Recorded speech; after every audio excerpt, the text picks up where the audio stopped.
స్తోత్రం యేసయ్యా. ప్రియమైన దేవుని బిడ్డలారా, క్రీస్తు నామములో మీ అందరికీ సమాధానం కలుగును గాక.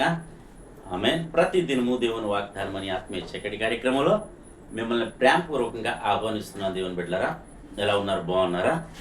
ఉదయాన్నే లేచారా? ప్రార్థన చేసుకున్నారా? మరి కాసేపైనా దేవుని వాక్యాన్ని చదువుకున్నారా? మరి ప్రతి దినము దేవుడు బలపరుస్తూనే వస్తున్నాడు. ఈ దినం బ్రతుకున్నామంటే కేవలం ఆయన కృపే గనక ప్రతి ఒక్కరూ దేవుని దగ్గరగా జీవించాలని మీకు తెలియజేస్తూ ప్రతి దినము దేవుని వాగ్దానం అని ఆత్మీయ చక్కటి కార్యక్రమంలో వాగ్దానాన్ని చదువుతున్నాను. ఎహెచ్కేల్ గ్రంథము 36వ అధ్యాయం 11వ వచనం.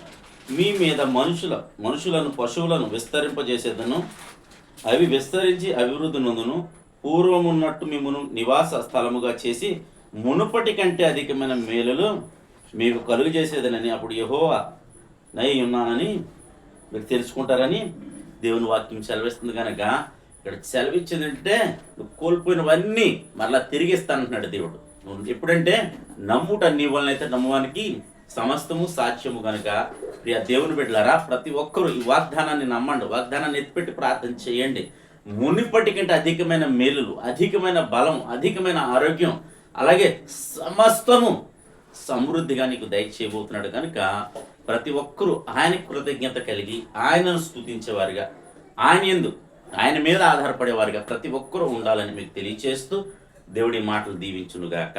ఆమెను ప్రార్థన చేసుకుందాం. స్తోత్రము తండ్రి, సకల ఆశీర్వాదములకు కర్త, నీకు స్తోత్రాలు.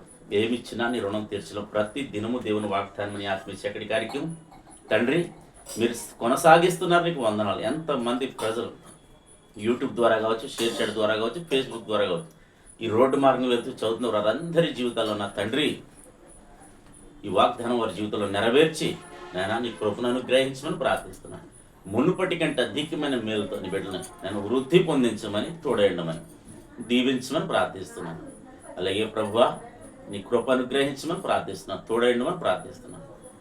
నేను ఈ ఉదయకాల సమయంలో ప్రభు ఎంతమంది రోగులై ఉన్నారో, వృద్ధులై ఉన్నారో వారందరినీ కూడా మీరు జ్ఞాపకం చేసుకోండి. అలాగే తండ్రి నాయన వ్యవసాయాల్లో, వ్యాపారాల్లో నాయన రాకపోకలు సమస్తంలో మీరు తోడేయడమని, మా భారతదేశాన్ని కాచి కాపాడమని, అలాగే తండ్రి అలాగే ప్రభువా నాయన నీ కృప కనుపరచమని, అలాగే తండ్రి నీ చిత్తం ప్రతి ఒక్కరి పట్ల జరిగించమని, యుద్ధాలు జరగకుండా ఆపమని, ఈ దినం ఎవరైతే మ్యారేజ్ డే బర్త్డే చెప్పిన బిడ్డలందరికీ క్షేమాన్ని, సమాధానాన్ని ఈ సంవత్సరం అంతా నీ దయ కిరీటం నుంచి మీరే మహిమ పొందమని క్రీస్తు నామములో అడుగుచున్నాము తండ్రి. ఆమేన్. నేను నమ్ముతున్నాను ప్రియ దేవుని బిడ్డలారా, ప్రభు ప్రతి దినం మనతో మాట్లాడతాడు. ఆయన స్తుతించండి, నేను కనపరచండి. మళ్ళీ రేపటి వాక్యంలో, వాగ్దానంలో కలుద్దాం. అంతవరకు దేవుడు నిన్ను కుటుంబాన్ని దీవించునుగాక. ఆమేన్.